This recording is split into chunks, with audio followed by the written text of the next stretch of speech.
આપણે જે ઓલા સાબુદાણા આવે ને એ આના બને, આમાંથી સાબુદાણા બને અને હુકવી નાખે દળી નાખે.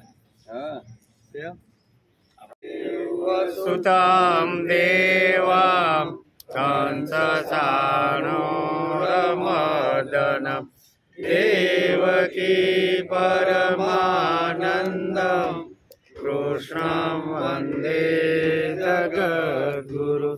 ગુરુર્બ્રહ્મા ગુરુર્વિષ્ણુ ગુરુર્દેવો મહેશ્વર ગુરુર સાક્ષાત પરબ્રહ્મ તસ્મૈ શ્રી ગુરુવે નમઃ. નારાયણં નમસ્કૃત્યં નરં ચૈવ નરોત્તમં દેવીં સરસ્વતી વ્યાસં તતો જયમુદીરયે તતો જયમુદીરયે.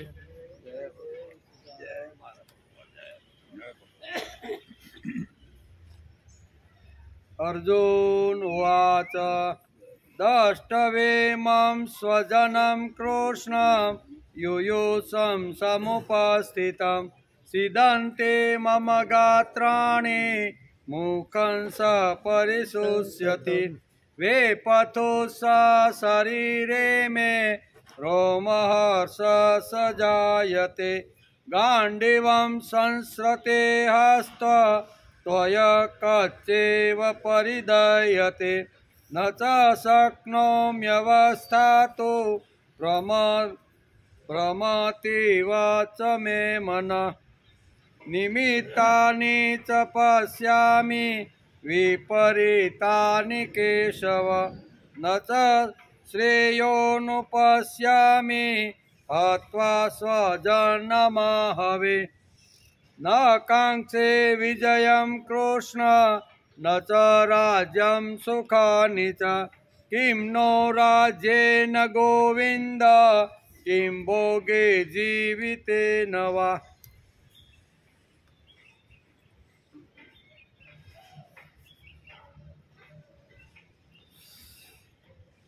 આજે શ્રીમદ ભગવદ્ ગીતા ચિંતન શરૂ થયું અને 34મો દિવસ. ગઈકાલે આપણે પ્રથમ અધ્યાય અર્જુન વિષાદ યોગના 29મા શ્લોકનો વિચાર કર્યો. સિદંતી મમ ગાત્રાણી મુખમ પરી શુષ્યતિ વેપથુસ શરીરે મેં રોમ હર્ષસ જાય છે. આ શ્લોકનો ગઈકાલે આપણે વિચાર કર્યો. અર્જુનના મનમાં ભાવિ પરિણામના વિચારની ચિંતા થઈ રહી છે, દુઃખ થઈ રહ્યું છે અને વિષાદ થઈ રહ્યો છે. એ ચિંતા અને દુઃખની અસર અર્જુનના આખા શરીર ઉપર પડી. એ જે દુઃખ થયું, વિષાદ થયો ને, એની અસર ક્યાં થાય? તો કે શરીર ઉપર થઈ. તે આપણે ગઈકાલે જોતા હતા.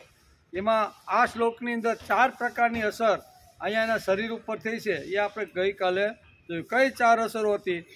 તો કે અર્જુનના શરીરના અંગો શિથિલ થયા, પહેલી વાત આ.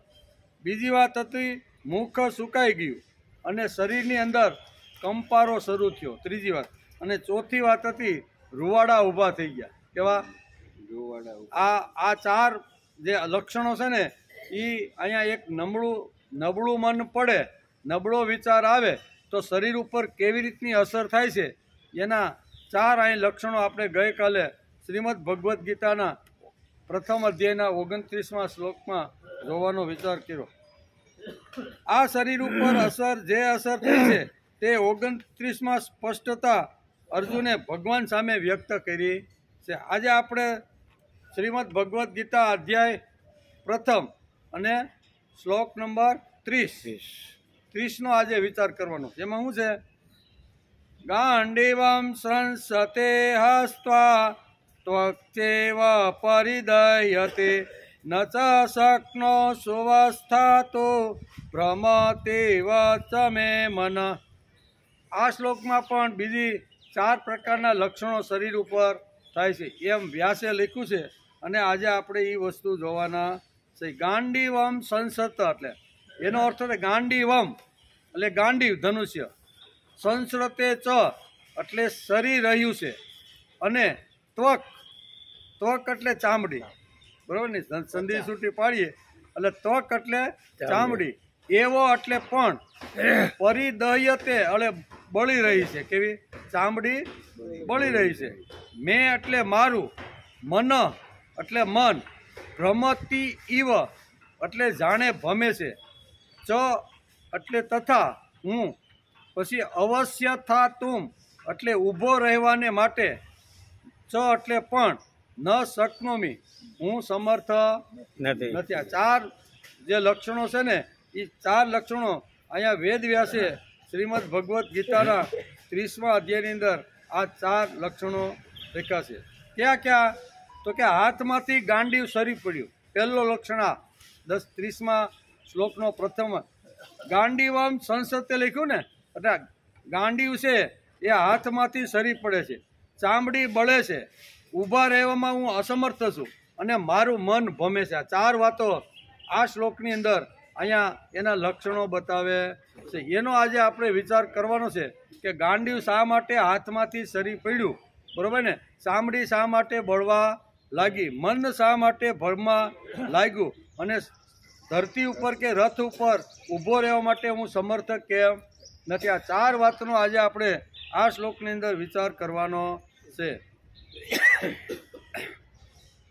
દષ્ટવેમ ધૃતરાષ્ટ્રે પહેલા સમવેતા યુયુત્સ કહ્યું હતું અને અહીં અર્જુને યુયુત્સમ સમુપસ્થિતમ કહ્યું છે, પરંતુ બંનેની દ્રષ્ટિમાં ઘણો ફેર છે. ધૃતરાષ્ટ્રની દ્રષ્ટિમાં તો દુર્યોધન વગેરે માત્ર પુત્રો છે અને યુધિષ્ઠિર વગેરે પાંડુના પુત્રો છે એવો ભેદ છે, એટલે ધૃતરાષ્ટ્રે ત્યાં મામકા અને પાંડવા કહ્યું છે, પરંતુ અર્જુનની દ્રષ્ટિમાં એ ભેદભાવ નથી, એટલે એને 100 જણ લાગવા માંડ્યા. અહીંયા ધૃતરાષ્ટ્રની દ્રષ્ટિમાં પહેલા શ્લોકની અંદર પાંડવ અને કૌરવની અંદર એને ભેદ જોયો છે. તેથી સંજયને પૂછે છે, શું પૂછે છે? ધર્મ ક્ષેત્રે કુરુક્ષેત્રે સમ પાંડવા ચેવા કિમ કુર્વત સંજય. હે સંજય, યુદ્ધભૂમિની અંદર એકઠા થયેલા મારા અને પાંડુના પુત્રો અત્યારે શું કરી રહ્યા છે? એટલે દષ્ટાનો અહીં વેદવ્યાસ લખે છે કે અહીંયા ભેદ એટલો છે કે અર્જુન અહીંયા બધાને સ્વજન તરીકે જોવે છે કુરુક્ષેત્રના મેદાનમાં, જ્યારે હસ્તિનાપુરમાં સંજયે પૂછ્યું કે મારા અને પાંડુના પુત્રો યુદ્ધભૂમિમાં શું કરી રહ્યા છે, એટલે અહીં ભેદ જોવે છે, એટલો ફરક છે. ધૃતરાષ્ટ્ર ભેદ જુએ છે અને અર્જુન અહીંયા ભેદ જોતો નથી. એ જે પોતાના ભાઈઓ છે એ પોતાના સ્વજન જ અત્યારે લાગે છે, એમાં કે ભેદભાવ નથી. આથી અર્જુને અહીં સ્વજનમ કહ્યું છે, જેમાં બંને પક્ષોના લોકો આવી જાય છે. તાત્પર્ય એ છે કે ધૃતરાષ્ટ્રને તો યુદ્ધમાં પોતાના પુત્રોને મરવાની આકાંક્ષાનો ભય છે, શોક છે, પરંતુ અર્જુનને બંને તરફના કુટુંબીઓને મરવાની આકાંક્ષાથી શોક થઈ રહ્યો છે કે કોઈ પણ તરફથી કોઈ પણ મરે, પણ છતાંય અર્જુનને આવી રીતનું દુઃખ થાય એવું એણે વ્યક્ત કર્યું છે. એટલે સ્વજનમાં તો સસરા પણ આવે અને કુટુંબીજનોના બધા બંને પક્ષમાંથી જે મરવાના છે ને એ બે મરે, એટલે અર્જુન કહે છે બંને પક્ષમાંથી કોઈ પણ મરે તો અર્જુનને અહીંયા દુઃખ વ્યક્ત કર્યું છે. એટલે એને આજે આપણે સમજવાનું છે. શ્રીમદ ભગવદ્ ગીતાના પ્રથમ અધ્યાયનું નામ અર્જુન વિષાદ યોગ શા માટે પડ્યું?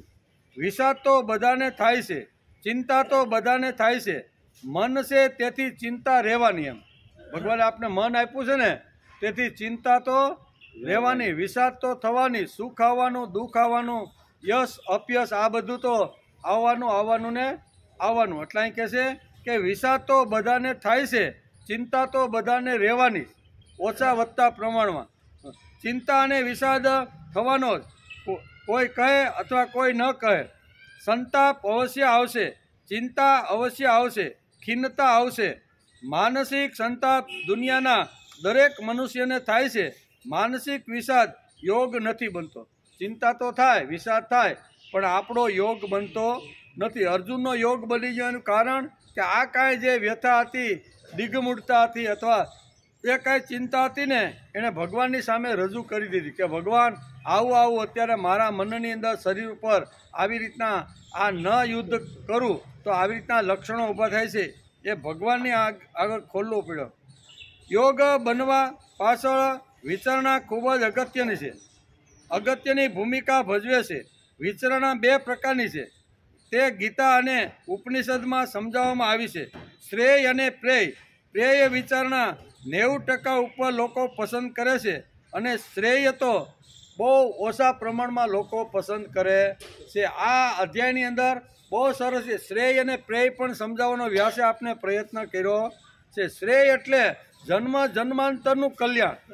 આ જગતમાં તો મારું કલ્યાણ થાય, આ જગતમાં તો મારું શ્રેય ને સારું થાય, પણ મર્યા પછી પણ જે જગ્યાએ જ્યાં જેવી રીતનું જાણે ત્યાં પર મારું કલ્યાણ થાય એને શ્રેય કહેવામાં આવે છે.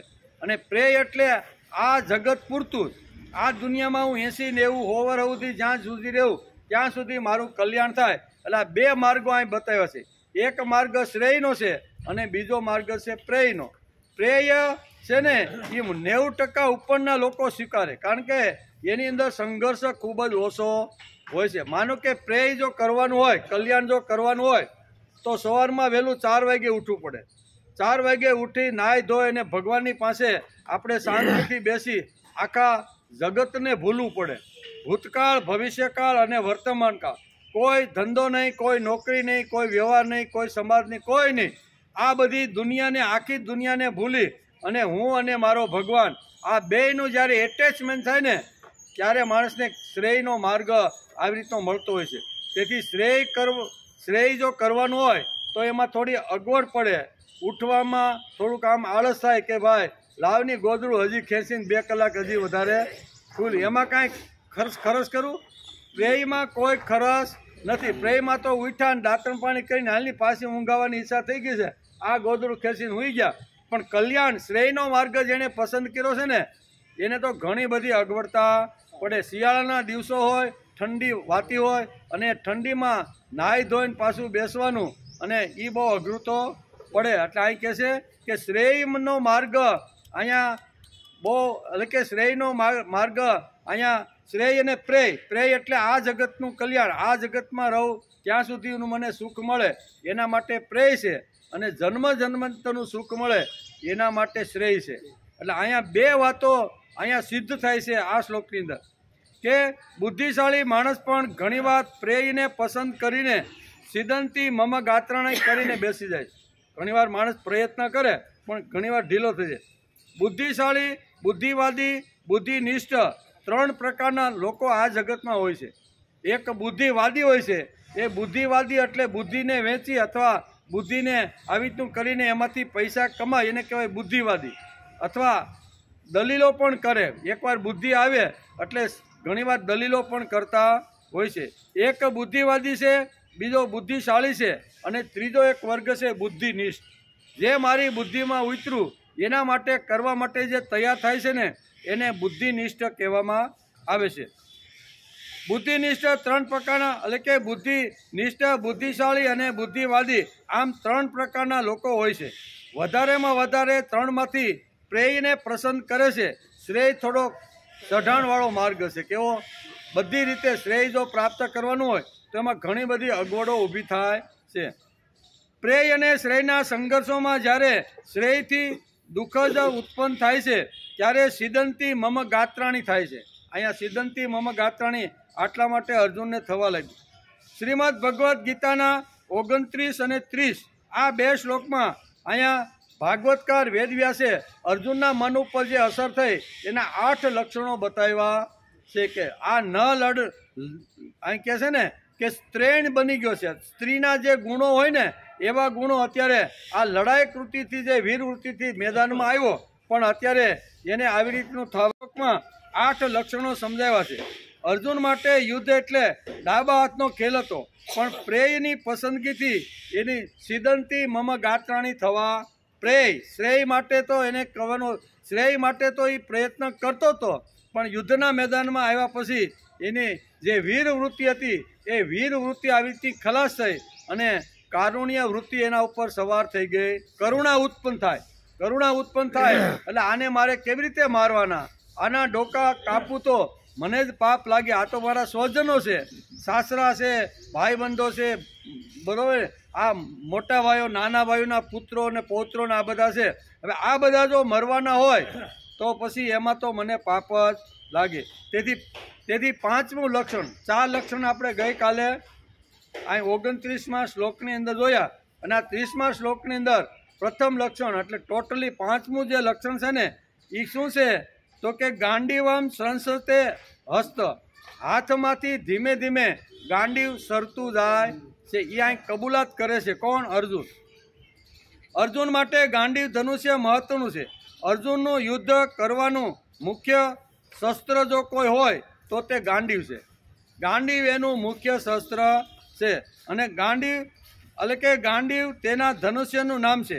તેથી ગાંડીવ ખભા ઉપરથી ધીમે ધીમે ધીમે મારું સરવા લાગ્યું છે. એમ અત્યારે અહીંયા ભગવાનને અત્યારે અહીંયા કોણ કહેશે? અર્જુન કહેશે કે હે ભગવાન, ધીમે ધીમે ધીમે આ પરસેવો તો છૂટ્યો, ચામડી તો બળવા લાગી, મારા રૂવાડા તો ઊભા થઈ ગયા, મોઢામાંથી પાણી પણ સુકાઈ ગયું છે, ગાત્રો પણ ઢીલા થયા છે, પણ એની સાથે સાથે મારું જે મુખ્ય જે ધનુષ્ય લઈ અને આખી દુનિયા ઉપર હું વિજય પ્રાપ્ત કરી શકું છું એ મારું ગાંડીવ છે ને એ ધીમે ધીમે મારા ખભામાંથી નીચે સરકતું જાય છે. આ 30મા જે શ્લોક છે એનો પ્રથમ અહીંયા એના ઉપર કયું લક્ષણ આવ્યું તો કે ગાંડીવ ધીમે ધીમે ખભા ઉપરથી નીચે સરતું જાય છે. હાથમાંથી ગાંડીવ સરી પડ્યું. ગાંડીવ એટલે અર્જુન અને અર્જુન એટલે ગાંડીવ. આ બેને નોખા પાડી શકાય ને આવું એનું હથિયાર લડવા માટેનું હતું. ગાંડીવ ધનુષ્ય અર્જુનના હાથમાં જ હોય, તે હાથમાં હોય ત્યાં સુધી દુનિયાની કોઈ તાકાત તેને હરાવી શકે. એની પાસે જે હથિયાર હતું ને એ હથિયારનું નામ હતું ગાંડીવ. અને ગાંડીવ જ્યાં સુધી અર્જુનના હાથમાં હોય ને ત્યાં સુધી એને કોઈ ગમે તેટલા યોદ્ધા સામે આવે, પણ એકવાર ગાંડીવ જો હાથમાં આવી જાય તો દુનિયાની કોઈ શક્તિ અર્જુનને હરાવી શકે નહીં. તેથી અહીંયા વિરાટ રાજાનું વખતે જે યુદ્ધ થયું ને એ વખતે અહીંયા પેલા એના ઉત્તરને કહે છે કે ભાઈ તારે લડવું હોય તો કાંઈ નહીં, તું સારથી બની જા અને હું લડી જાઉં, પણ મારો રથ છે ને એ સામે જે વૃક્ષ દેખાય ને સમી ઝાડવાનું ત્યાં તું મારો રથને લઈ જા. અને એ રથ લઈ જાય છે અને ઉત્તરને કહે છે કે આ ઝાડવા ઉપર ચડ, અને ઝાડવા ઉપર એક મોટી પોટલી છે અને એની અંદર મોટા મોટા હથિયારો છે એ બધા ઉતારી છે. અને ઉત્તર આવી રીતનો ચડીને હથિયારો ઉતારે છે. અને બધું ગાંડીવ ક્યાં હતું? એ પોટલીમાં બાંધ્યું હતું. 1 વર્ષ એને ગુપ્ત રહેવાનું હતું ને, એટલે બધા જે કાંઈ પાંડવોના હથિયારો હતા ને એ હથિયારોની પોટલી રાખીને ઝાડ ઉપર 1 વર્ષ માટે, એ સમીનું ઝાડ હતું અને સમીના ઝાડ ઉપર આવી રીતની કોઈ જોવે ને એ રીતે સંઘરીને રાખેલી હતી. પણ સામે જ્યારે અહીંયા કૌરવ પક્ષમાં હસ્તિનાપુરમાંથી જ્યારે અહીંયા કૌરવો લડવા માટે અથવા ધણ વાળવા માટે અહીંયા વિરાટ નગરીમાં જ્યારે આવે છે ત્યારે અર્જુનથી રહેવાતું નથી. અર્જુન અહીંયા ઉત્તરને કહે છે તારે ન લડવું હોય ને તો કાંઈ નહીં, તું સારથી બની જા, લડી તો હું એમ કરીને પોટલી ઉતારે છે. અને એમાંથી ગાંડીવ કહેવાનું, ગાંડીવ એક વાત જો એના હાથમાં આવી જાય ને તો ગમે તેટલા સામે યોદ્ધા હોય ને તો યોદ્ધાઓ ગાંડીવના આવી રીતના શસ્ત્રથી બધા પરાજિત થઈ જાય છે. એટલે ગાંડીવનું મહત્વ અહીં સમજાવ્યું છે. અને એ ગાંડીવ કાઢીને ધડાધડ અહીંયા પછી ભીષ્મ હોય, દ્રોણ હોય, કૃપાચાર્ય હોય, બરોબર, દુશાસન હોય કે દુર્યોધન હોય કે કર્ણ હોય, બધાને મૂર્છિત કર્યા કે નહીં? આ ગાંડીવમાં તાકાત હતી. આટલી મોટી ફોજ હસ્તિનાપુરમાંથી આખો સાગર જેમ જોવે ને, સાગરમાં જેમ પાણી જોઈ ને એટલી મોટી ફોજ હસ્તિનાપુરથી અહીંયા વિરાટ નગરી ઉપર આવી રીતનો ગાયોને વાળવાને શું કહેવાય કબજો જમાવવા માટે આવી હતી. પણ ત્યાંથી જ બધાને રવાના કરી. આટલી તાકાત ગાંડીવની અંદર છે. એટલે ભગવાનને કહે છે કે ભગવાન આ મારા ખભા ઉપરથી ધીમે ધીમે મારું ગાંડીવ જે છે ને એ ધીમે ધીમે સરી રહ્યું છે. ને ગાંડીવ એકવાર જો સરી જાય ને તો હું કશું જ કરી શકવાનો નથી. આમ કબૂલાત કરી છે. સમાજમાં અર્જુનની કીર્તિ અને યશ જો ફેલાયેલો હોય તો તેનું કારણ ગાંડીવ છે. અર્જુન મહત્વનું યુદ્ધ કરવા માટે કુરુક્ષેત્રની અંદર ગાંડીવ લઈને આવ્યો છે. તેથી શંખ ધ્વનિ થયા પછી ગાંડીવ જ ઉપર એનો હાથ જાય. એકવાર એના હાથમાં ગાંડીવ આવે એટલે દુનિયાની કોઈ તાકાત અર્જુનને હરાવી શકતી નથી. આવું જે શસ્ત્ર લઈને અત્યારે કુરુક્ષેત્રના મેદાનમાં અત્યારે અર્જુન જે ઊભો છે, અહીં ભગવાનને કહે છે કે આ શસ્ત્ર અત્યારે ખભા ઉપરથી ધીમે ધીમે અહીં નીચે સરકી રહ્યું છે. આ પાંચમું કારણ, બરોબર, પાંચમું લક્ષણ કે એક નબળો વિચાર જો માણસને આવે તો માણસના શરીર ઉપર કેવી રીતની અસર થાય છે એ વ્યાસે બહુ સરસ રીતે આ 29 અને 30 આ 2 શ્લોકની સમજાવ્યું છે.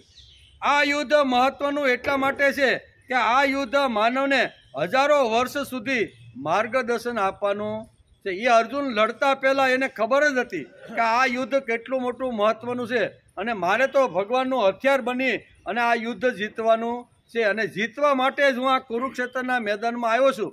મારે હારવું નથી, મારે મરવું નથી, અને આ બધાને મારીને હસ્તિનાપુરની ગાદી મારે જોઈ છે. આવા થનગનાટ સાથે આવેલો અર્જુન અત્યારે એના હાથમાંથી ખભા ઉપરથી આવી રીતનું ધીમે ધીમે શસ્ત્ર નીચે જાય છે. તેથી જ વેદવ્યાસે આ યુદ્ધને ખૂબ જ મોટું મહત્વ આપ્યું છે.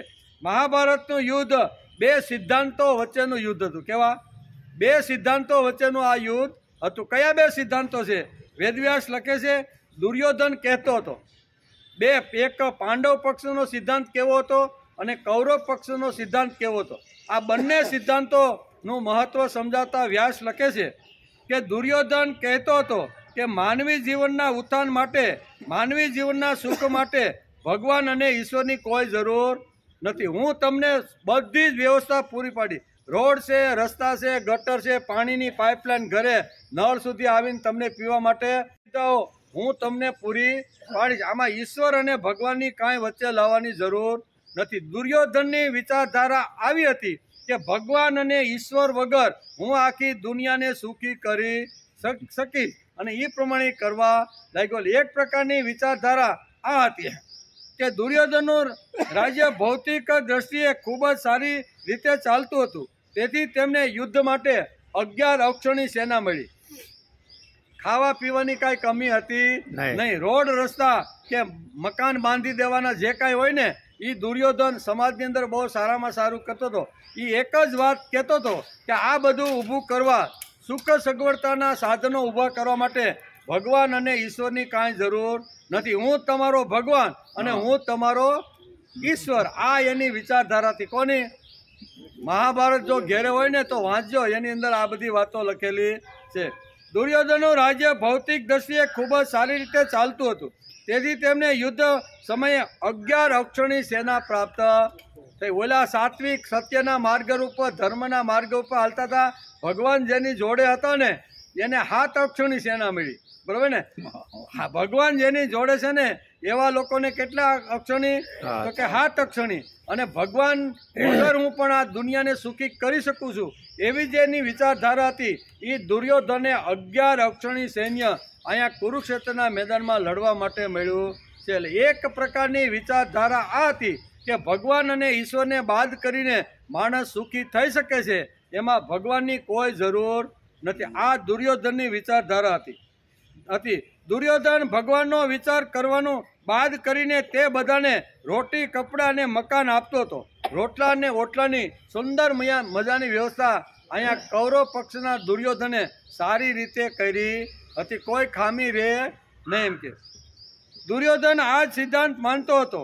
તે ભગવાન ઈશ્વરને બિલકુલ માનતો હતો. જ્યારે સામા પક્ષની અંદર જે પાંડવો છે ને એ પાંડવો કહેતા હતા કે સમાજને જો સુખી કરવો છે, સમાજની અંદર જો સારામાં સારું રાજ્ય જો કરવાનું છે ને તો એમાં ભગવાન વગર શક્ય નથી. માણસે પુરુષાર્થ કરવાનો, ભગવાનને વચ્ચે રાખીને કામ કરવાનું. ભગવાનને સાથે રાખીને કામ કરશું તો સમાજ સુખ, સમૃદ્ધિ અને આવી રીતના ટોચ ઉપર જઈને રહેશે, એવું પાંડવો માનતા હતા. પાંડવો અને ભગવાન શ્રી કૃષ્ણ એવું માનતા હતા કે માનવી જીવનનો ઉત્થાન માટે સંસ્કૃતિના પાયામાં નારાયણ એટલે ઈશ્વર જ હોય. એની ઉપર મોટી ગમે તેટલી બિલ્ડિંગ માણસ બાંધી શકે છે, કામ ગમે તેટલા કરીએ પણ પાયાની અંદર ભગવાનને રાખવાનો છે, પાયાના મૂળની અંદર ઈશ્વરને રાખવાનો છે, એમ પાંડવો માનતા હતા. માણસને સુખી કરવાનો છે, માણસને આનંદિત કરવાનો છે, માણસને રોટી, કપડાં ને મકાન બધું જ આપવાનું છે, પણ પાયામાં મૂળ શું હોવું જોઈએ? ભગવાન હોવો જોઈએ. પાયાની અંદર ઈશ્વર અને એની માથે તમે ગમે તેટલું ચણો. આ વિચારધારા પાંડવોની હતી એમ કે તેથી એટલે કે સંસ્કૃતિના પાયામાં નારાયણ ઈશ્વર હોવો જોઈએ. માટે આ લડાઈ નિર્ણાયક હતી અને તેથી આ યુદ્ધ મહત્વનું હતું. આવા મહત્વના યુદ્ધની અંદર અહીંયા અર્જુન કહે છે કે મારું ગાંડીવ ધીમે ધીમે ખભા ઉપરથી નીચે સરી રહ્યું છે. દુર્યોધને ઊભા કરેલા રાજ્યનું મહાભારતમાં સુંદર વર્ણન છે. એ વેદ વ્યાસે લખ્યું છે. ટાઈમ મળે તો મહાભારત ઘેર જઈને ખોલીને વાંચજો. તેના રાજ્યમાં પ્રજા સુખી હતું. બહુ લખ્યું છે એણે. શું લખ્યું છે? વેદ વ્યાસે અહીંયા મહાભારતની અંદર આ દુર્યોધનનું રાજ્ય કેવી રીતનું હતું ને સમૃદ્ધ, એનું પણ વર્ણન વ્યાસે મહાભારતમાં લખ્યું છે. તેના રાજ્યમાં પ્રજા સુખી હતી. તેમને ભૌતિક સુખ પૂરેપૂરા મળતા હતા. પ્રજાને રોટલા ઓટલાની કોઈ ચિંતા હતી. આટલું સરસ મજાનું રાજ્ય એ કરતો હતો, પણ ભગવાનને બાદ કરીને કરતો હતો. હું કે ભગવાનની સમાજને માણસને કોઈને કાંઈ જરૂર નથી, આવું ઝેર ફેલાતો. પછી પ્રજાને ભગવાન શા માટે જોઈએ? રોટી કપડાં અને મકાન મળી જાય પછી મને ભગવાનની કાંઈ જરૂર ખરી? આવું બધું લોકો વિચારવા લાગ્યા અને તેથી જ 11 અક્ષણી લોકો એના પક્ષની અંદર ગયા કે ભાઈ અમને રોટી મળે, કપડાં મળે, ખાવા માટે અન્ન મળે અને રહેવા માટે સરસ મજાનું ઘર મળે, પછી અમારે શું જોઈએ? દુર્યોધન તો આ બધી વ્યવસ્થા અમને આપે છે. તેથી મોટા ભાગની પ્રજા એ કાળની અંદર દુર્યોધનના પક્ષમાં રહી છે, એવું અહીં વ્યાસ લખે છે. પછી એની જરૂર શું છે? પછી પ્રજાને ભગવાન શા માટે જોઈએ? પાંડવ કૌરવનું યુદ્ધ બે વિચારધારાનું યુદ્ધ હતું. એક ઈશ્વરાભિમુખ સમાજ, ઈશ્વર વગર પણ હું સમાજ નિર્માણ કરી શકું છું, એ દુર્યોધનની વિચારધારા હતી. અને અહીંયા પાંડવોની વિચારધારા હતી કે ઈશ્વરની સાથે રાખીને જ મારે કોઈ પણ જે કાંઈ કામ કરવું છે, સમાજને સમૃદ્ધ બનાવવાનો છે ને, તો પણ ઈશ્વર મને પ્રથમ જોશે. આ પાંડવોની વિચારધારા હતી. સમાજમાં વિચારોની અને નીતિની ધારણા ઉપર આધારિત હોવી જોઈએ કે ઈશ્વર છોડીને. કૌરવ પક્ષનો દુર્યોધન ઈશ્વરને છોડીને બધું ઊભું કરવા માગતો હતો. તેથી તત્કાલિક સમાજ સુખી પણ હતો. રોટી કપડાં મકાન ખાવા પીવાનું બધું એને બહુ વ્યવસ્થિત મળી જતું હતું. તેથી એ ભૌતિક દ્રષ્ટિએ સુખી હતો. એમ કે કૌરવ પક્ષ આવી રીતનો હતો. પરંતુ શ્રી કૃષ્ણને લાગ્યું કે આ ઝેર ઘૂસી જાય તો હજારો વર્ષ સુધી આ સમાજને પાછો ઊભો કરવામાં ખૂબ જ અગવડ પડશે. દુર્યોધનની વિચારધારા ખલાસ થવી જોઈએ અને પાંડવોની વિચારધારા સમાજમાં પ્રસ્થાપિત કરવી જોઈએ. તેથી જ ભગવાન વચ્ચે આવીને પડ્યા છે. નકર બે ભાઈનું યુદ્ધ હોય, કૌરવ અને પાંડવ બંને ભાઈનું યુદ્ધ હોય તો ભગવાન કૃષ્ણ કહી શકે ભાઈ આ તમારા જમીનનો અને તમારી રાજ્યનો બધો મામલો તમારા ભાઈઓનો અંદરનો છે. તમારે જો પાછું ઇન્દ્રપ્રસ્થ જોતો હોય ને તો તમે કોર્ટમાં કેસ કરો, એમાં મારે કાંઈ વચ્ચે આવવાની જરૂર નથી. ભગવાન આમ કહી શકત, પણ ભગવાન કે આ ભાઈ વચ્ચેનો ઝઘડો નથી. એક માણસ એમ કે છે કે ઈશ્વર વગર અમે સમાજને સુખી કરી શકીએ છીએ. બીજો વર્ગ એમ કે છે સુખી કરવા માટે ઈશ્વરને પ્રથમ પાયાની અંદર મૂળમાં ભગવાન હોવો. આ બે વિચારધારાને યુદ્ધની અંદર ભગવાન આવ્યા છે. નકર ભગવાન તો દ્વારકામાં વયા જાત અને ભાઈનો ઝઘડો છો. જજ સાહેબ જે નિર્ણય આપે ને ભાઈ, એ તમે બે ભાઈઓ સ્વીકારી, મારે કાંઈ વચ્ચે પડવાની જરૂર આમ કહી શકે ને. પણ ભગવાને ભાગ લીધો એનું કારણ શું છે?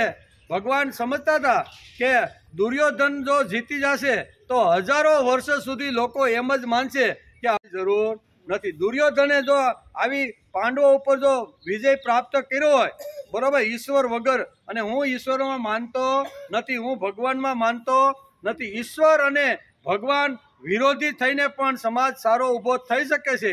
એનું ઝેર સમાજમાં કાયમ માટે ન રહે એટલા માટે ભગવાને આ યુદ્ધની અંદર ભાગ લીધો છે. નકર કે તમારા ભાઈની લડાઈમાં મારે ભાઈ હું વચ્ચે પડવાનું? હોવ ને તમે લડો, કેસ લડો, હારા વકીલ રાખો, જે કાંઈ કરવું હોય, હું આમાં વચ્ચે પડતો આમ કહી શકત. પણ ભગવાને ભાગ લીધો એનું કારણ અહીંયા હજારો વર્ષ સુધી આ દુર્યોધનનું જે ઝેર છે ને એ સમાજ ઉપર આવી રીતનું ન થાય ને એટલા માટે આ કૌરવો તો મરવા જ જોઈએ એવું ભગવાનને લાગતું હતું.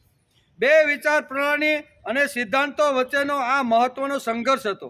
તેથી આવા મહત્વના સમયે અર્જુનના ખભેથી પણ શું કહેવાય બાણ ધીમે ધીમે સરકી રહ્યું. આ ખૂબ જ અગત્યનો આ પ્રસંગ છે યુદ્ધનો. અને આવા મહત્વના યુદ્ધના અંદર અર્જુનના ખભા ઉપરથી બાણ સરકે એ ભગવાનને યોગ્ય લાગતું નહોતું. પણ એણે કબૂલાત કરી છે કે ભગવાન સિદંતી મમ ગાત્રાણી મુખમ પરિશુષ્યતિ વેપથુસ શરીરે મેં રોમ હર્ષસ જાયતે. અને પછી કહે છે ગાંડીવમ સંસતે હસ્ત, મારા હાથમાંથી ધીમે ધીમે ગાંડીવ આ ધરતી ઉપર સરી રહ્યું છે. ગાંડીવમ સંસતે હસ્તાત, ગાંડીવ ધનુષ્ય હાથમાંથી સરી રહ્યું છે. જે ગાંડીવ યુદ્ધ માટે મહત્વનું હતું, આ ગાંડીવ કોઈ પણ એના હાથમાં જ્યાં સુધી ગાંડીવ હોય ત્યાં સુધી, એ ગાંડીવ હોય ત્યાં સુધી એને કોઈ હરાવી શકે નહીં. તેથી યુદ્ધની અંદર અર્જુનના હાથની અંદર ગાંડીવ રહેવું ખૂબ જ જરૂરી હતું. પણ અહીંયા તો એમ જ કહે છે કે હાથમાંથી ગાંડીવ મારું સરી ગયું. એકવાર હાથમાંથી ગાંડીવ પડી જાય તો કોઈ દિવસ અહીંયા પાંડવ પક્ષનો ક્યારેય વિજય થાય નહીં. આ ભગવાનને થોડીક ચિંતા હતી. અર્જુનની પ્રસિદ્ધિનું મુખ્ય કારણ છે ગાંડીવ. અર્જુનની ચારેકોર કીર્તિ યશ જે ફેલાયેલો હોય એનું કારણ છે ગાંડીવ. જ્યાં જ્યાં અર્જુન ગાંડીવ લઈને ગયો છે ને ત્યાં જીત મેળવીને જ આવ્યો છે. પછી દ્રુપદને બંદીવાન બનાવવાનો હોય કે અહીંયા કે વિરાટની અંદર આવેલા કૌરવોને પરાજિત કરવાના હોય કે ઘણીવાર આવી રીતના જ્યારે શું કહેવાય જ્યારે યજ્ઞ કરવાનો હોય અને બધા રાજાને જ્યારે ખંડિયા બનાવવાના હોય ને ત્યારે અર્જુન ગાંડીવ લઈને ગયો છે અને બધા જ રાજાઓને જીતીને એ આવી રીતનો આવ્યો છે અને ઇન્દ્રપ્રસ્થ આખું ખડું કરી દીધું. ગાંડીવ ખૂબ જ મહત્વનું છે અહીંયા. અને આ મહત્વનું સાધન જો ખભા ઉપરથી સરકી જાય બરોબર તો કોઈ દિવસ આ યુદ્ધની અંદર પાંડવનો કોઈ દી વિજય થાય નહીં. તેથી વેદવ્યાસ લખે છે કે અર્જુનની પ્રસિદ્ધિનું મુખ્ય કારણ છે ગાંડીવ. અર્જુનની ચારે કોર જે કીર્તિ ફેલાયેલી હતી એને જે જગ્યાએ જાય ત્યાં યશ મળતો હતો, જીત મળતી હતી, એનું કારણ હતું ગાંડીવ. જ્યાં જ્યાં જાય ને ત્યાં ગાંડીવ હાથમાં એટલે કોઈ એને જીતી શકે નહીં. જિંદગીનું મહત્વનું યુદ્ધ અર્જુન લડવા માટે કુરુક્ષેત્રમાં આવ્યો છે. એટલે કે પ્રસિદ્ધિનું મહત્વનું સાધન ગાંડીવ જ્યારે હાથમાંથી સરી પડે ત્યારે તેની નોંધ માણસે લેવી. આવું અગત્યનું સાધન બરોબર ને હાથમાંથી પડી જાય સરકી જાય ત્યારે એની નોંધ પણ લેવી. નબળા વિચારોની મન ઉપર અસર થઈ છે તે વ્યાસે 2 શ્લોકની અંદર લખ્યું છે.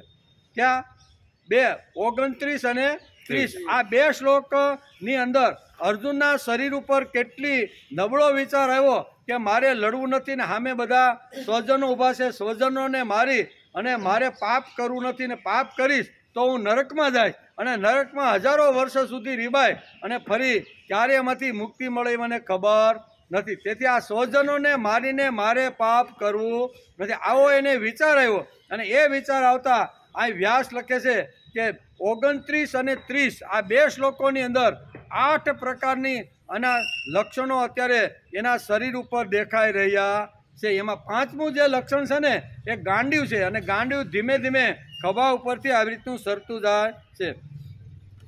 નબળા વિચારોથી મન ઉપર શી અસર થાય છે તે વ્યાસે 2 શ્લોકમાં વર્ણ્યું છે. આ વર્ણન પ્રથમ અધ્યાયમાં વ્યાસે લખ્યું છે. આ ગાંડીવ ક્યાંથી આવ્યું ભાઈ? અર્જુનને જે ગાંડીવ હાથમાં મળ્યું એ ક્યાંકથી આવ્યું તો હશે ને, કોઈ કે આપ્યું તો હશે કે હાથે કેમ? એનો પણ વિચાર કર કે આટલું બધું જગતની અંદર અર્જુનને પ્રસિદ્ધિ આપનાર જે હથિયાર શસ્ત્ર છે એનું નામ ગાંડીવ છે અને એ ગાંડીવ એને કેવી રીતે મળ્યું એનો પણ આપણે થોડોક વિચાર કરી લેવો જોઈએ. આ ગાંડીવ ક્યાંથી આવ્યું? ઋષિઓમાં મહત્વના ઋષિ હતા કણવ ઋષિ. કેવા ઋષિઓ તો ઘણા બધા થઈ ગયા, એ બધાની અંદર મહત્વના ઘણા બધા ઋષિઓ થયા, બધું લખ્યું, ઘણું બધું કર્યું, પણ એમાં કણવ ઋષિ છે ને એ ખૂબ જ મહત્વના ઋષિ છે. એટલે કે કણવ ઋષિને થયું કે તપસ્યા કરી અને મારે શક્તિ પ્રાપ્ત કરવાની છે, મારે જો પ્રભુ કાર્ય કરવાનું હોય, ભગવાનનું કામ કરવાનું હોય, યજ્ઞીય કાર્ય કરવાનું હોય ને તો મારી પાસે ઘણી બધી શક્તિ હોવી જોઈએ અને એ શક્તિ તપસ્યા કર્યા વગર, ભગવાનને પ્રસન્ન કર્યા વગર મને એ શક્તિ મળે નહીં. તેથી કણવ ઋષિ તપસ્યા કરવા માટે બેઠા છે. એટલે કે કણવ ઋષિ ઋગ્વેદની ઘણી બધી ઋચાઓ એમણે નિર્માણ કરી છે. કણવ ઋષિ હતા, આટલા મોટા ઋષિ હોવા છતાં એણે તપસ્યા કરી અને ભગવાનને પ્રસન્ન કરી અને શક્તિ મેળવવાનો એણે વિચાર કર્યો છે. તપ કરતા હતા અને તપ કરતાં કરતાં એટલું મોટું તપ કર્યું કે માથે રાફડો થઈ ગયો. માથે રાફડો થયો અને રાફડાની બાજુની અંદર જ એક સુંદર મજાનો વાંસનો એક મોટો વાંસ ઉગી નીકળ્યો અને એટલો બધો જાડો એટલો બધો મસ્ત એ બાજુની અંદર આવી રીતનો એક વાંસ હતો. એ વાંસ પણ અહીંયા રાપડાની બાજુની અંદર જ્યાં કણવ ઋષિ આવી રીતના તપસ્યા કરતા હતા ને એ આવી રીતના તપસ્યાની અંદર આ વાંસ પણ એક ઉગી આવ્યો. આટલી મોટી તપસ્યા કરી બ્રહ્માજીને એમ થયું કે હવે આને મારે વરદાન આપવા માટે તો જવું જોશે. એટલે વરદાન આપવા માટે અહીંયા ભગવાન બ્રહ્મા ત્યાં પ્રસન્ન થાય છે અને બ્રહ્મા પ્રસન્ન થાય છે અને એમની પાસેથી વરદાન પ્રાપ્ત કરે છે. વરદાન તો આપ્યું પણ બ્રહ્માજીની નજર આ વાંસનો જે મોટો આવી રીતનો ઘેરાવા રૂપમાં જે વાંસ હતો ને એના ઉપર બ્રહ્માની નજર ગઈ. બ્રહ્માની નજર એના ઉપર ગઈ. બ્રહ્મને એમ થયું કે તપસ્યા એટલી તપસ્યા કરી અને બાજુમાં આટલી મોટું વાંસ ઉગ્યો છે તો આ વાંસનું પણ કંઈક મહત્વ હોવું જોઈએ. અને તેથી એ વિચાર કરીને 2 ડગલા પાછા ફરે છે. પાછા ફર્યા પછી એ અહીંયા સંશોધન કરો કે એ હથિયારથી સમાજના અનેક લોકોનું કલ્યાણ થાય. એટલે વિશ્વકર્માને અહીંયા બ્રહ્માએ ઓર્ડર આપ્યો. વિશ્વકર્મા ત્યાં હાજર થયા અને વિશ્વકર્માને અહીંયા બ્રહ્માજીએ કીધું કે આ વાંસનો મોટો જે ટુકડો છે ને એમાંથી સુંદર મજાનું તમે આયુધ એટલે કે હથિયાર બનાવો. અને વિશ્વકર્મા એ ટુકડા એ વાંસને કાપ્યો અને શાંતિથી આવી રીતના હથિયાર બનાવવા લાગ્યા. એને વિચાર આવ્યો કે આમાં તો ધનુષ્ય બનાવવું ને એ જ બહુ સરસ છે, આમાંથી બહુ સારામાં સારા ધનુષ્ય બનશે. એમ કરીને 3 ધનુષ્ય બનાવ્યા. કોણે? આ વાંસના ટુકડામાંથી વિશ્વકર્માએ 3 આવી રીતના ધનુષ્ય સરસ મજાના બનાવ્યા. એકદમ થણગણાટ કરે ને તૂટે નહીં અને ફૂટે નહીં ને એવી રીતના 3 આવી રીતના ધનુષ્ય બનાવ્યા. એકનું નામ હતું પિનાક, બીજાનું નામ હતું ગાંડીવ અને ત્રીજા ધનુષનું નામ આપ્યું એને સારંગ.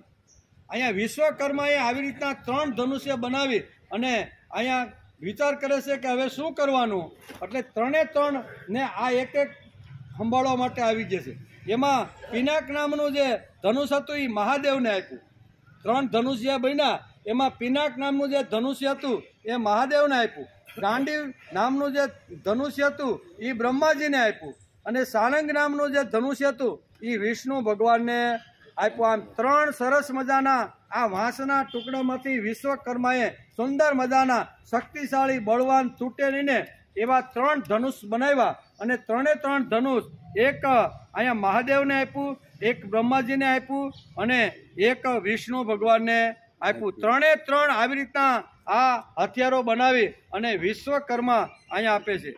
બ્રહ્માજીને જે મળેલું જે ધનુષ હતું બરાબર, બ્રહ્માજીને જે ધનુષ મળ્યું હતું એ એમણે ચંદ્રને આપ્યું કે મારે બહુ જરૂર નથી. એટલે બ્રહ્માજીએ એ ધનુષ્ય જે હતું ને એ ચંદ્રને આપ્યું. એમ આ ધનુષ્ય દહન વખતે અર્જુનને આ ધનુષ્ય આપ્યું હતું. એટલે ધનુષ ક્યાંથી આવ્યું એ ખબર પડી ગયું.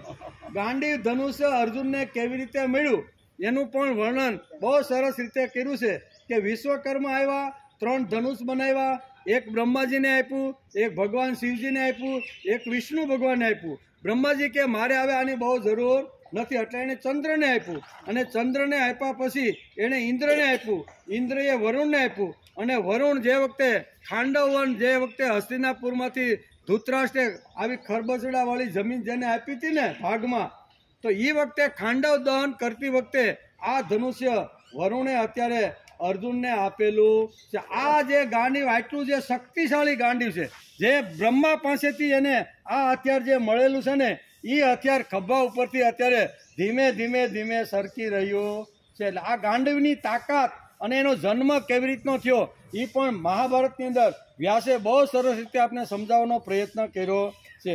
આ ગાંડીવ ધનુષ્ય બ્રહ્માએ ચંદ્રને આપ્યું, ચંદ્ર ઇન્દ્રને આપ્યું, વરુણને આપ્યું અને વરુણે ખાંડવ દહન કરતી વખતે અર્જુનને આ ગાંડીવ આપ્યું છે. આ ગાંડીવ કલ્યાણકારી છે અને જે આ હાથમાં ઉપાડી અને યુદ્ધ કરે છે એની સામે કોઈ વિજય પ્રાપ્ત કરી શકતો.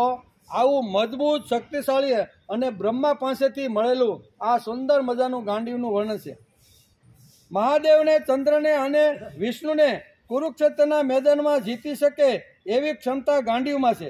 પણ આ ગાંડીવ અત્યારે ખભા ઉપરથી ધીમે ધીમે સરકી રહ્યો આ ગાંડીવમાં એટલી તાકાત છે, બધા કૌરવ એની સામે એકી સાથે આવે ને તો પણ આ ગાંડીમાં એવી તાકાત છે કે આ ગાંડીવ બધાને ખલાસ કરી નાખે. પણ મોટી વાત એ છે કે આ ગાંડીવ ખભા ઉપરથી ધીમે ધીમે સરકી રહ્યું.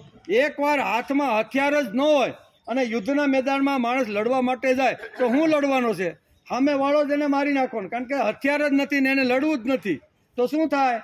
સામેનો માણસ એને મારે કે ન મારે? એટલે અહીંયા બહુ સરસ રીતે અહીંયા પાંચમું જે કારણ છે, પાંચમું જે લક્ષણ છે ને એ અહીંયા વેદવ્યાસ લખે છે. અને 30ના શ્લોકની અંદર પ્રથમ અહીંયા ચરણની અંદર મારું ગાંડીવ ખભા ઉપરથી ધીમે ધીમે સરકી રહ્યું છે એવી કબૂલાત પણ કરે છે. સિદ્ધાંતિ મમ ગાત્રાણી, અંગો ઢીલા થઈ ગયા. અંગોમાં એટલે કે અંગોમાં હાથ પણ આવે અને પગ પણ આવે.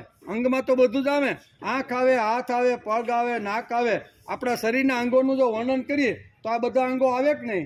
તો આ હાથવાળું જે અંગ છે એની ઉપર રાખેલું જે ધનુષ છે એ પણ આજે ધીમે ધીમે સરી રહ્યું છે.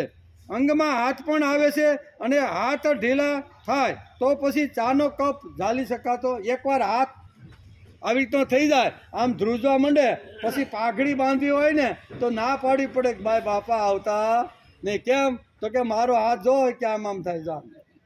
એટલે એકવાર જો હાથની અંદર જો ધ્રુજારી છૂટી જાય અને ચા પીવા કોઈની ઘેરે ગયા હોય અને જો રકેબીમાં આપે, એ ભાઈ મારે નહીં હાલે. કેમ? મને સાલિયો આપો. શા માટે? આમ આમ આમ આમ થાય ને, રકેબીમાંથી ઢોળાઈ જાય. એટલે હું જોઈએ ને એકવાર જો હાથમાં ધ્રુજારી આવી જાય તો સામાન્ય રીતે આપણે નાના મોટા કોઈ કામ હાથથી કરી શકતા નથી. તો હાથમાંથી ગાંડીવ સરી ગયું તો પછી અહીંયા હાલત કેવી થાય? અહીંયા વેદવ્યાસ લખે છે એકવાર જો આવી તો હાથ ધ્રુજવા માંડે અને પરસેવો છૂટી જાય, ચામડી બળવા લાગે અને આવું બધું જો થાય તો કોઈ માણસ લડવા માટે મેદાનમાં ઊભો રહી શકે નહીં. સિદ્ધાંતિ મમ ગાત્રાણી, અંગો ઢીલા થઈ ગયા. અંગોમાં હાથ પણ આવે અને ઢીલા હાથ થઈ જાય. ચાનો કપ પણ આપણે ઝાલી શકતા નથી અને કોઈ પણ નાનું મોટું કામ હોય ને એ પણ આપણે કરી શકતા નથી. ગાત્રો ઢીલા થઈ ગયા પછી, મુખ સુકાઈ ગયા પછી, શરીરમાં કંપારો આવ્યા પછી અને રૂવાડા ઊભા થઈ ગયા પછી ગાંડીવ સરી જ પડે. એમાં કોઈ મીનમેક વગરની વાત. આ બધા લક્ષણ પહેલા આવે એટલે એ શરીર ઉપર અસર થાય એટલે હાથમાંથી ગમે તેવું 2 શ્લોકની અંદર આ વર્ણન કરે છે. ગાત્રો ઢીલા થઈ ગયા પછી, મુખ સુકાઈ ગયા પછી, શરીરમાં કંપારો આવ્યા પછી અને રૂવાડા ઊભા થઈ ગયા પછી ગાંડીવ સરી જ પડે. એમાં જરા પણ શંકાને સ્થાન નથી. તેથી અહીંયા અર્જુન કબૂલાત કરે છે કે ભગવાન મારી હાલત અત્યારે બહુ ખરાબ થઈ ગઈ છે. જે ગાંડી લઈને હું અહીંયા યુદ્ધમાં આવ્યો હતો હવે મારાથી યુદ્ધ થઈ શકે એમ હથિયાર જ પકડી ન શકે તો યુદ્ધ કેમ કરું ભાઈ? બરોબર ને? પાણીનો ટાઈમ થઈ ગયો. અધ્યાય 1 શ્લોક આલે છે 30મો. 29 અને 30 આ 2 શ્લોકની અંદર અર્જુન ઉપર જે યુદ્ધના મેદાનમાં ગયા પછી એની ઉપર જે અસર થઈ અને એના અસરના લક્ષણો અહીંયા શું કહેવાય અર્જુન ઉપર કેવા પડ્યા એનું વ્યાસે વર્ણન કર્યું છે. 8 લક્ષણો કુલ છે, એમાં આપણે 5 લક્ષણોનો વિચાર કર્યો અને છઠ્ઠું જે લક્ષણ છે ને એ શું છે? છઠ્ઠું લક્ષણ છે ત્વક એવ ચમ પરિદયતે. ત્વક, ત્વક એટલે ચામડી, હા ત્વચા ચામડી. ત્વક એવ ચ પરિદયતે એટલે ચામડી બળે છે, ત્વચામાં આખા શરીરમાં બળતરા થાય છે. આ છઠ્ઠું લક્ષણ અર્જુનના શરીર ઉપર પડે છે.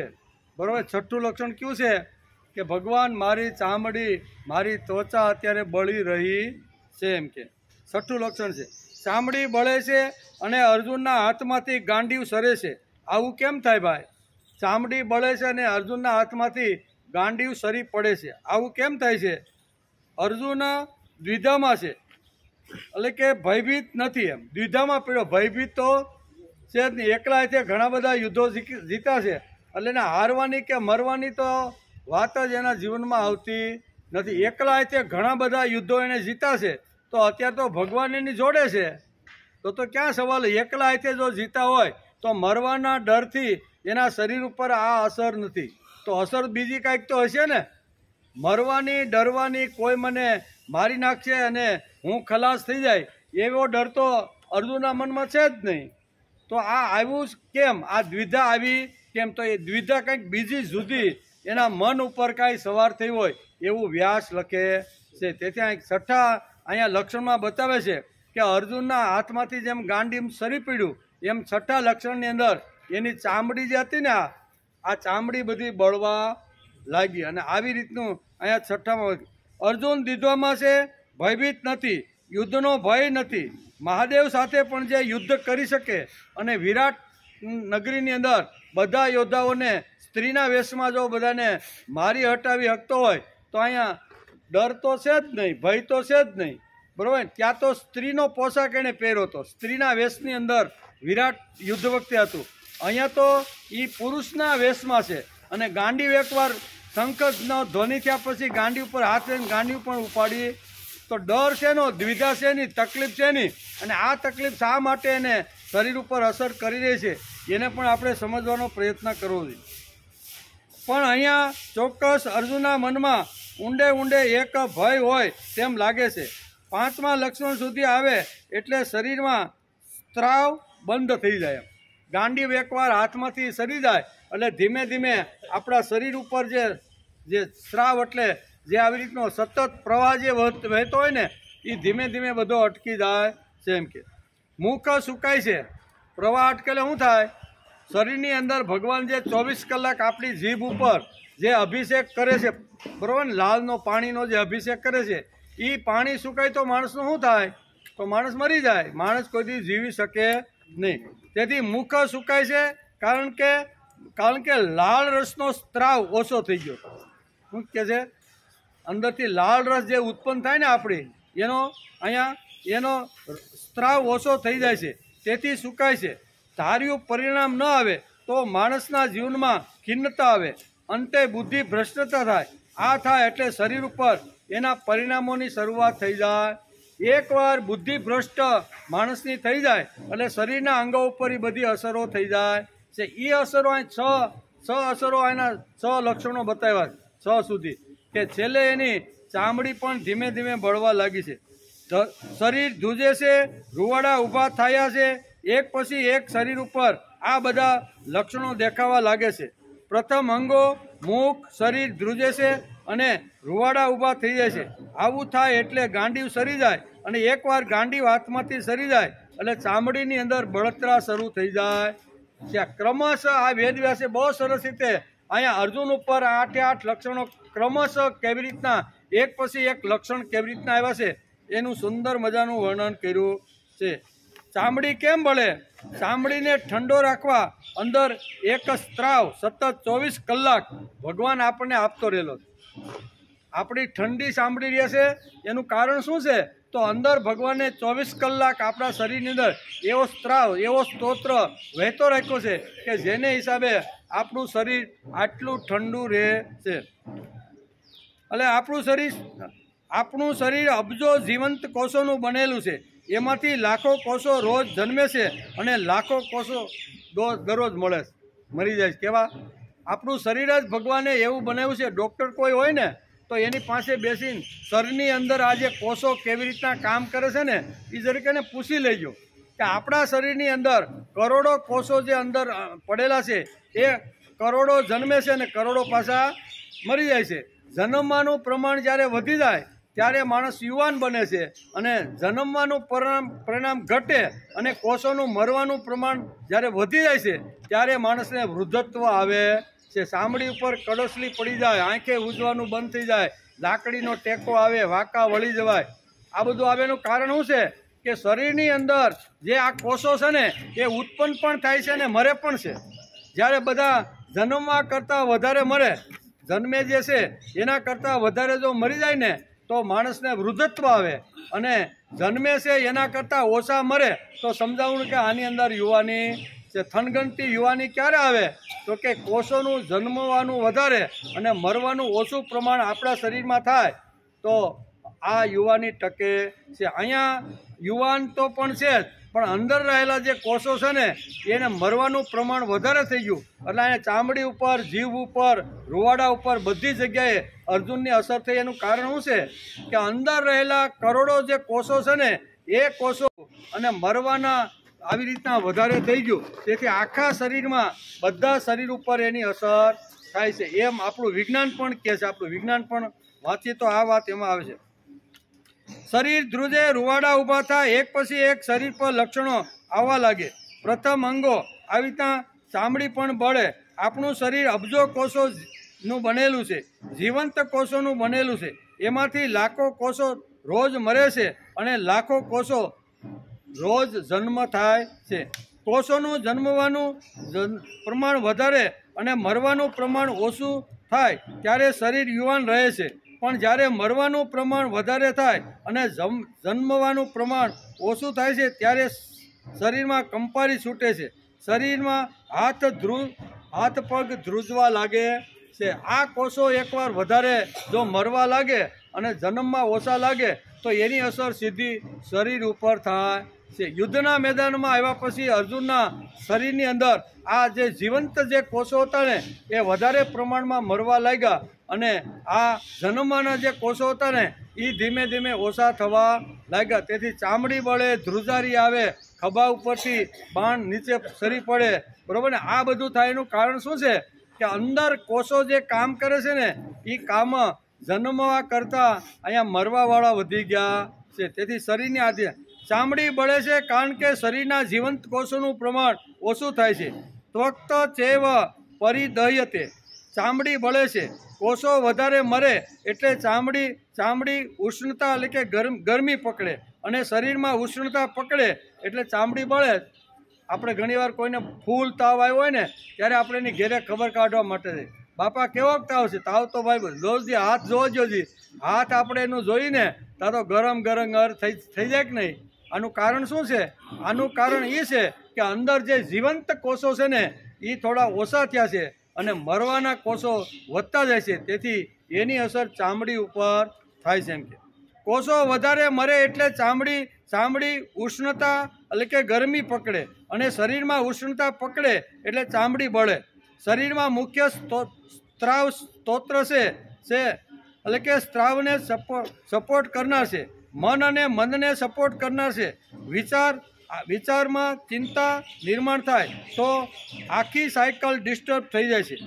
તેથી જ અર્જુન ભગવાનને કહે છે કે હે ભગવાન, મારું ગાંડિયું તો સરી પડે છે પણ સાથે સાથે ભગવાન મારી ચામડી પણ અત્યારે બળી રહી છે. આ છઠ્ઠું આ લક્ષણ અત્યારે અર્જુન ભગવાનને બતાવે છે. ગાંડિયું તો સરી પડે છે પણ ચામડી મારી બળી રહી છે.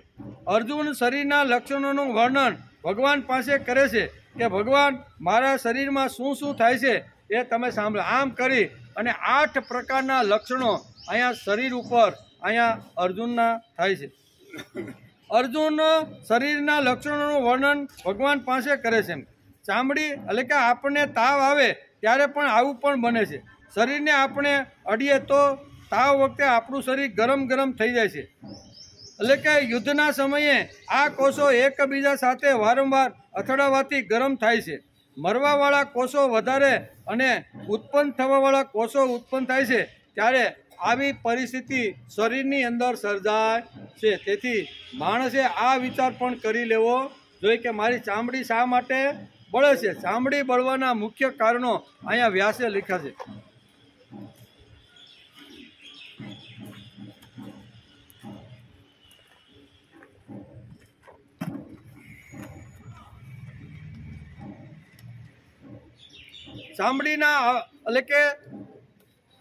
ચામડીમાં આવેલા બધા કોષો ગરમ થઈ જાય છે.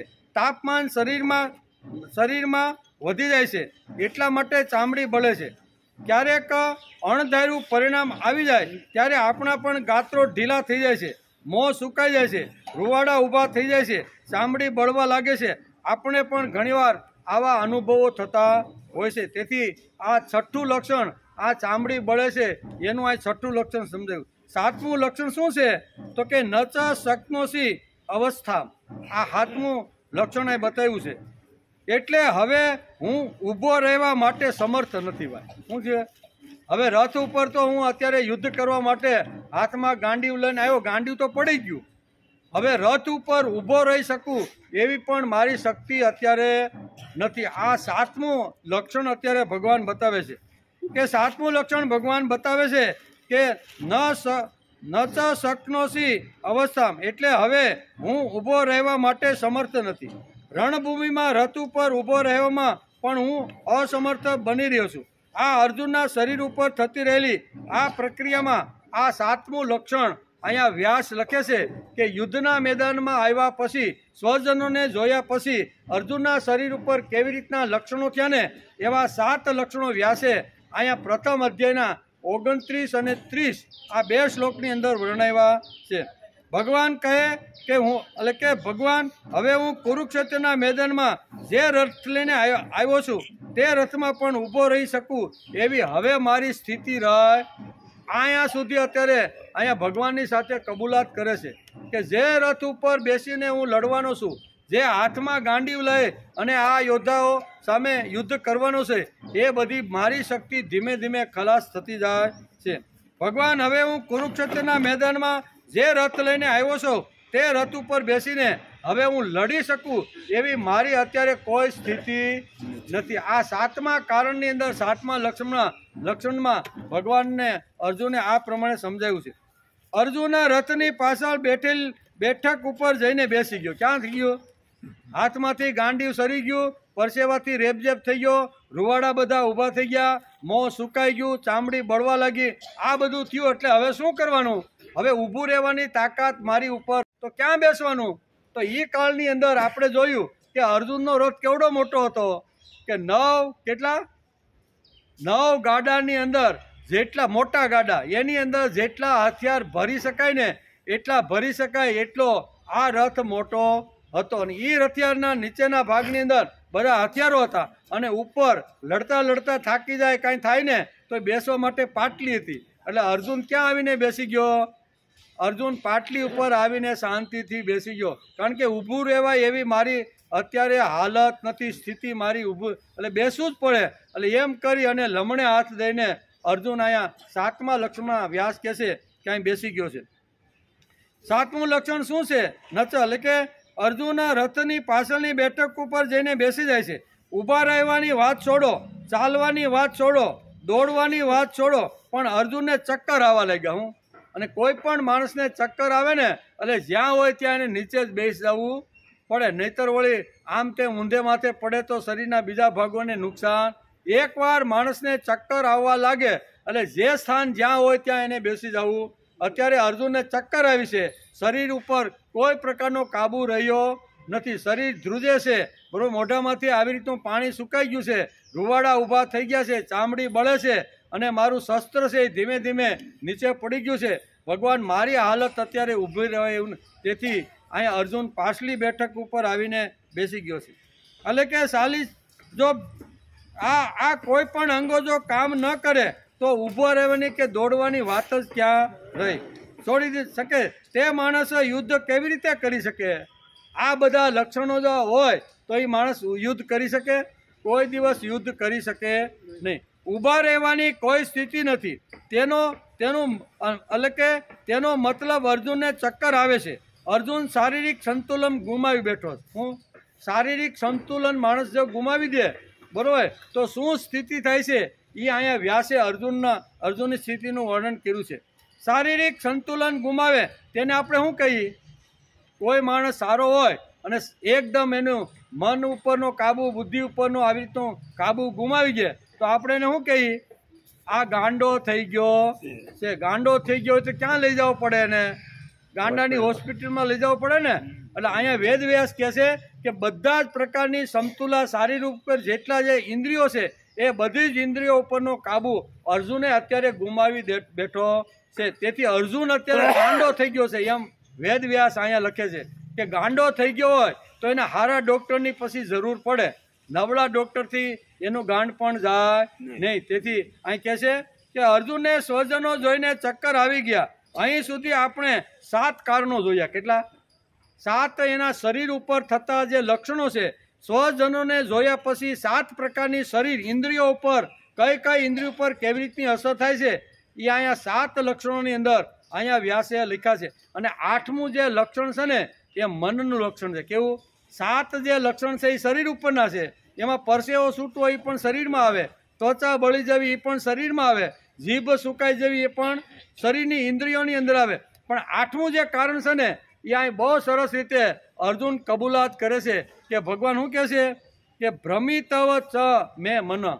હે ભગવાન, અહીંયા મારું મન ભ્રમિત થઈ ગયું છે. મનનું કારણ 7 છે ઇન્દ્રિયોના છે, અને એક જે કારણ છે ને 7 + 1 = 8. ટોટલી અહીંયા 2 શ્લોકની અંદર અહીંયા 8 લક્ષણો વેદ વ્યાસે અર્જુન ઉપર નહીં લડવું અથવા સ્વજનોને જોયા પછી એના શરીર ઉપર કેવી રીતની આવી રીતની એનું વર્ણન કરેલું છે.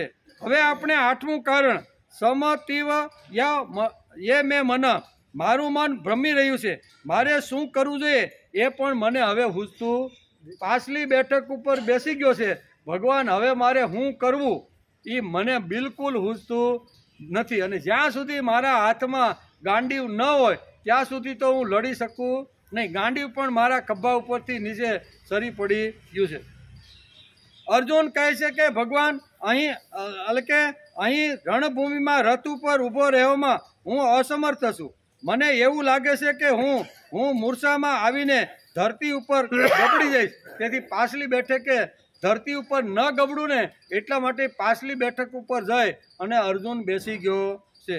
આવા અનર્થ કરનાર યુદ્ધમાં ઊભા રહેવું એ પણ જાણે એક પાપ હોય એમ મને લાગે છે. આ યુદ્ધ હવે અનર્થકારી, પહેલા એને અર્થકારી લાગતું હતું, ધર્મનું યુદ્ધ લાગતું હતું, હવે એને શું લાગે છે? અનર્થકારી. આ યુદ્ધની અંદર ઊભા રહેવું ને એ પણ પાપ છે. તો લડવાની વાત જ ક્યાં રહી? ઊભું રહેવું એ પણ પાપ લાગતું હોય તો લડવાની વાત આવતી નથી. આમ કરી અને સિદ્ધંતી મમ ગાત્રાણી કરી અને પાછલી બેઠક ઉપર બેન કહે છે કે મારું મન હવે ચક્રાવે ચડ્યું છે, મારું મન હવે ભમમાં લાગ્યું છે. અને એકવાર માણસનું મન જો ભમમાં લાગે તો દુનિયા એને ગાંડો જ કહે છે. આવો ગાંડો અત્યારે મહાભારતની અંદર અર્જુનને અહીંયા વેદ વ્યાસે ચિત્રો છે. 8મું લક્ષણ મહત્વનું છે, કારણ કે ભ્રમતીવ ચ મેં મન, મારું મન ભમી રહ્યું છે. 7 લક્ષણો એ શારીરિક લક્ષણો છે, અને 8મું લક્ષણ એ માનસિક લક્ષણ છે, મનનું લક્ષણ છે. અને મન એકવાર જો ભ્રમી જાય અથવા મન જો એકવાર શું કહેવાય કાબુ ગુમાવી દે ને તો દુનિયાની કોઈ તાકાત એને પછી બચાવી શકતી નથી, એમ કે છે. 7 લક્ષણો શરીર ઉપર અસર કરે છે, જ્યારે 8મું લક્ષણ મન ઉપર અસર કરે છે, અને આ માનસિક લક્ષણ છે. અહીંયા અર્જુન કહે છે કે ભગવાન મારું મન ભમે છે, મારું જાણે મન ભમી રહ્યું હોય એવું મને લાગે છે. 8મા લક્ષણના માનસિક સમતુલા અત્યારે અર્જુન ગુમાવી બેઠો. જે ઉત્સાહ, સ્ફૂર્તિ, ચૈતન્ય અને થનગનાટ લઈ અને ગાંડી ઉપર જે વખતે પિતામહ ભીષ્મે શંખનાદ કર્યો અને ગાંડી ઉપર એનો હાથ ગયો, એ કે હાથ જાતા જ હમણાં જ કૌરવને બધાને ખલાસ કરી નાખું અને વચ્ચેના ભાગમાં મારો તમે રથ. આવો થનગનાટ, આવો ઉત્સાહ, આવી સ્ફૂર્તિ અને લઈ અને એના જાત ઉપર એને વિશ્વાસ હતો કે આ યુદ્ધમાં મારો જ વિજય થવાનો છે. હું ગાંડીવ લઈ અને ભગવાનને પણ ઓર્ડર કરી કે મારો રથ તમે મધ્ય ભાગમાં લ્યો. હું કુંતી પુત્ર છું, પાર્થનો આવી રીતે પૃથાનો પુત્ર છું. હું મરવા માટે જન્મો નથી, મારવા માટે જન્મો છું. એકવાર તમે વચ્ચેના ભાગમાં લઈ જાઓ અને મારી સામે કોણ કોણ યોદ્ધાઓ લડવા આવ્યા છે એને છેલ્લી વાર જોઈ લો, કારણ કે આ બધા મારા ગાંડીવ સામે કોઈ ટકવાના નથી અને બધાને યમપુરી પહોંચાડવાનો. આટલો થનગનાટ, આટલો ઉત્સાહ, આટલી સ્ફૂર્તિ, આટલું ચૈતન્ય લઈ અને જે આવેલો અર્જુન અત્યારે ગાંડો થઈ ગયો છે. એનું કારણ શું ભાઈ? એના ઘણા કારણો મહાભારતની અંદર વેદ વ્યાસે ઘણા બધા કારણો લખ્યા છે. એમાં મહત્વના 2-4 કારણો છે એ આપણે 2-3 દિવસથી જોતા રહ્યા કે ગાંડો થઈ ગયો છે. પહેલા એને દુર્બુદ્ધિવાળો દુર્યોધન લાગતો હતો અને હવે એ જ દુર્યોધન એને સ્વજન લાગવા માંડ્યો. એક કારણ એને આ આવ્યું છે. અહીંયા અર્જુન કહે છે કે ભગવાન મારું મન ભમે છે, એટલે કે મારું મન ચારુકોર ચક્કર આવતા હોય એવું લાગે છે અને ભગવાન હું ગાંડો થઈ જાઉં ને એવું મને લાગે છે. ઘણીવાર માણસમાં પણ આવી પરિસ્થિતિ ઊભી થાય છે, કંઈ કરવાનું તેમને સૂચતું નથી. ત્યારે માણસ ઘણીવાર બોલી ઉઠે છે કે હું ગાંડો તો નહીં થઈ જાઉં ને. ઘણીવાર આપણા વ્યવહારિક જીવનમાં, કૌટુંબિક જીવનમાં ક્યારેક આવી રીતની પરિસ્થિતિ ઊભી થાય, કાંઈ સૂઝે નહીં, કરી તો બધું અવળું પડે, અને ત્યારે ઘણીવાર માણસ કે હારું આ બધું ઊંધું પડે, ગાંડો તો નહીં થાવ ને. આપણે બોલીએ કે નહીં. એમ અર્જુન પણ બોલે છે કે આ બધા લક્ષણો મારા શરીર ઉપર થયા છે, તો મને તો એવું લાગે છે કે ભગવાન હું ગાંડો તો નહીં થઈ જાઉં ને. આમ ભગવાનને અર્જુન પૂછે છે. વર્ણન અર્જુનનું છે, પણ 5000 પછીના કાળમાં આ આપણું વર્ણન ચાલે છે. આપણને બધા આ 8માંથી કોઈ એકાદી પરિસ્થિતિ તો આપણા આંગણામાં, આપણા શરીરમાં, આપણા મનમાં આવીને એકાદી વાત તો ઊભી રહેવાની. તેથી આ 5000 વર્ષ પછીના કાળનું આ વર્ણન છે. આપણે અગવડ હોય, અસત હોય, સગવડ હોય, મુશ્કેલીઓમાં ક્યારેક મુકાવાના, ત્યારે આપણું મન પણ ભ્રમિત થઈ જવાનું. આપણે પણ ઘણીવાર મુકાય, મન આવી રીતનું ભ્રમિત થઈ જાય.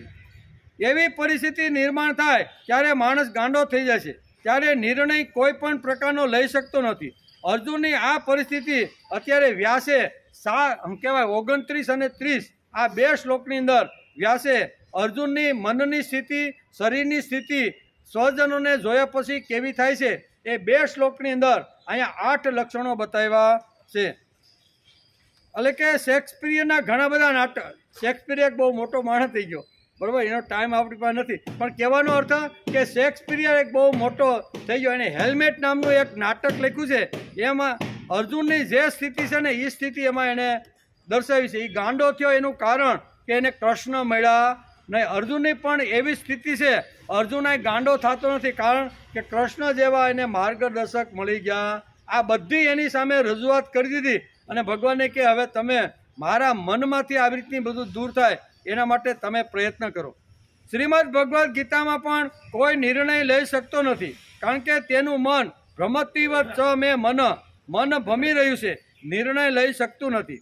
ચોથી વખત અહીંયા હેલ્મેટની અંદર પણ આવી રીતની ઘટનાઓ બને છે, અને એના જીવનમાં આવી રીતની ઘટના થાય છે. 8 લક્ષણોમાંથી આપણને 1-2 લક્ષણો લાગતા હશે, તે પણ આપણે શ્રીમદ ભગવદ્ ગીતા આટલા માટે આપણે જરૂર છે. મનની શરીર ઉપર અસર છે, શારીરિક માનસિક અસર અર્જુન ઉપર થઈ છે, અને 7 અસરો શરીર ઉપર થઈ છે. 7 શરીર ઉપર અને 1 અસર મન ઉપર થઈ છે, એમ વ્યાસ લખે છે. 8મી અસર એના મન ઉપર થઈ છે. શ્રીમદ ભગવદ્ ગીતાના પ્રથમ અધ્યાયના શ્લોકો 29 અને 30 આ 2 શ્લોકોમાં 8 પ્રકારની અસર અહીંયા અર્જુન ઉપર થઈ છે.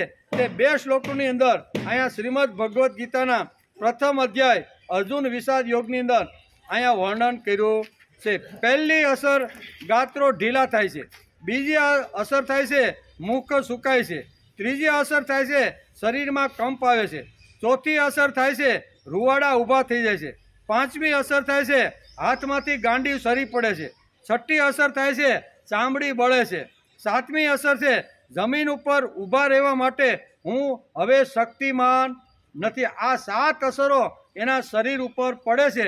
અને 8મી જે અસર છે ને એ મારું મન અત્યારે ભમમાં લાગ્યું છે, મારું મન અત્યારે ઠેકાણે નથી. અને મન જ્યારે માણસનું ભમવા લાગે ને ત્યારે કોઈ પણ કામ માણસ કરી શકતો નથી. એ જગ્યાએ આપણે હોય તો આપણે પણ મન જ્યારે અસ્થિર હોય, મન જ્યારે દુઃખી હોય, મનની અંદર જ્યારે વિષાદ ઘૂસી ગયો હોય, ત્યારે માણસ કોઈ પ્રકારનો નિર્ણય લઈ શકતો નથી. તેથી હવે મારે શું કરવું એ અહીં કહે છે ને કે મનમાં એક નબળો વિચાર આવે તો શું શરીર ઉપર અસર થાય છે તેની આ 2 શ્લોકની અંદર વ્યાસે વર્ણન કર્યું છે.